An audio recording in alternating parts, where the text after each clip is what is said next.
ஏப்பா, என் எதிர்காலத்தை நினச்சா பயமாக இருக்குப்பா. என்னப்பா பண்ண? என்னப்பா இப்படி கேட்டுட்டீங்க? ஒரு புது புத்தகத்தை படிக்கிறோன்னு வச்சுக்குவோம். அந்த புத்தகத்தை ஆரம்பத்துலேருந்து படிக்கும்போது ஒரே ஆர்வமாக இருக்கும்.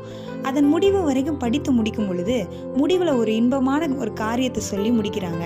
நமக்கு ரொம்ப சந்தோஷமாக இருக்கும். இந்த கதாபாத்திரம் தொடக்கத்துலேருந்து இவ்வளோ கஷ்டப்பட்டுச்சு, முடிவு எவ்வளோ அருமையாக இருந்தது அப்படின்னு சொல்லி ஒரு மன நிறைவாக இருக்கும். மறுபடியும் அதே புத்தகத்தை வாசிக்கிறோம்னு வச்சுக்குவோம். அந்த கதாபாத்திரம் கஷ்டமான பகுதியை கடந்து வருகிறத படிக்கிறோன்னு வச்சுக்குவோம். இப்போ நமக்கு அதே அளவுக்கு கஷ்டம் இருக்குமா? இருக்காது. ஏன் சொல்லுங்க? ஏன்னா நமக்கு முடிவு தெரியும், நல்ல முடிவு. அதே போலதான் நமக்கு நம்முடைய வாழ்க்கையின் முடிவு தெரிஞ்சிச்சு அப்படின்னா இப்போ கடக்கிற சூழ்நிலையை குறித்து நம்ம பயப்பட மாட்டோம்ப்பா. அப்போ முடிவு நமக்கு எப்படி தெரியும்? அதுதான் தேவன் நமக்கு கொடுக்கிற வாக்குத்தத்தமான வசனம். அந்த வசனம் நமது முடிவை சொல்கிறது.